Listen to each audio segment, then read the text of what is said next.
Well, folks, we got some breaking news for you. As Dan Schneider is now going to be suing the producers of Quiet on Set. What the actual fuck? Oh my god. Dan Schneider sues for defamation over Quiet on Set. Painted me as a child predator. Listen, I gotta be careful here, so I gotta throw some allegeds here. This dude's allegedly a goddamn creep.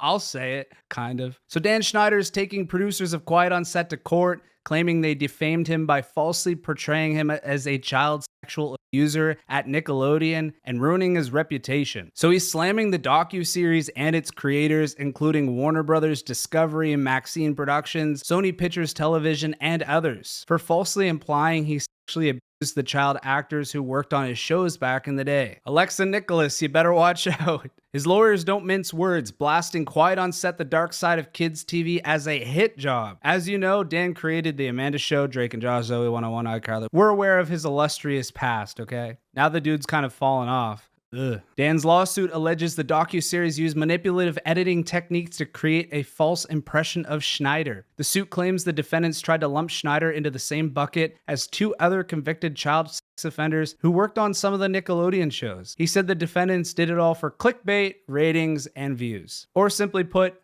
money. I mean, at the end of the day, everybody has to make a living, so I think everybody uses this thing left and right. You know, R. Kelly said that the victims wanted money. Harvey Weinstein said that they wanted money. Those aren't very good examples because this is actually just a production company who needs to make a living. They need to pay their staff. As his lawsuit put it, Schneider had no knowledge of the abuse, was not complicit in the abuse, condemned the abuse once it was discovered, and critically was not a sexual abuser himself. I'm not here to say that Dan Schneider outright abused anybody, but he was definitely allegedly complicit, allegedly was getting massages behind the scenes, creating a really unsafe environment, and set the boundaries for like the whole atmosphere of Nickelodeon. Dan Schneider allegedly had neglected the kids' safety on the set, in my opinion. Let me just get this out of the way. Why don't I just say everything I'm about to say is allegedly? There we go. I covered the whole video. Boom. It's all alleged, okay, folks? Dan goes on to claim QOS used misleading statements and editing techniques in their trailer and several episodes to falsely create the impression that he was a pedophile. I don't know if that's necessarily true. I think that they did a pretty good job in the documentary. I watched it. I thought that they were quite fair. Everybody was just stating the things that happened to them in the past. Like, am I crazy here? The trailer cut to true crime event graphic, falsely implying the producer had committed a crime against children. The suit claims producers deliberately ignored people who would undercut their narrative. Schneider does, however, concede in the lawsuit he was blind to some of his bad behavior towards colleagues, subordinates, and cast members, but insists such behavior was not in any way connected to the child sex abuse. Yeah, I feel like that's what they were kind of saying in the documentary. You also displayed some bad behavior on the set. And look, I don't think they were there to be your friend. They weren't there to paint people in a good light. You know what I mean? That's the whole point of the documentary. He tells TMZ, recently the docuseries Quiet on Set highlighted mistakes I made and poor judgment I exhibited during my time at Nickelodeon, most of which happened decades ago during my early career as a producer, working on shows for Toland Robbins Productions. There is no doubt I was sometimes a bad leader. I am sincerely apologetic and regretful for that behavior, and I will continue to take accountability for it. But then he says he has no choice but to take legal action, stating the docuseries is an attempt to mislead viewers for ratings. I mean, there's definitely a lot of hearsay online. That doesn't help. I mean, the documentary states facts. Dan Schneider is probably just upset about what was going on online. He adds, they went beyond reporting the truth and falsely implied that I was involved or facilitated horrific crimes for which actual child predators have been prosecuted and convicted. I have no objection to anyone highlighting my failures as a boss, but it is wrong to mislead millions of people to the false conclusion that I was in any way involved with heinous acts like those committed by child predators. Dan is suing for defamation and seeking unspecified damages, including punitive, claiming he has suffered mental distress and financial loss as a result of the docuseries. Yikes. Damn. I mean, I don't know if I expected that, to be honest. Like, it kind of just came out of nowhere. I mean, good luck to Dan in his pursuit. I really don't think anything's going to come of this. He's a public figure. It's very hard to prove defamation. I think this docuseries, while it had its flaws, I think there was moments where they made statements about things that made them uncomfortable that I didn't think were that crazy. But the whole overall docuseries felt fair. It felt like people were making their statements, and I can only believe that they were accurate. So, I mean,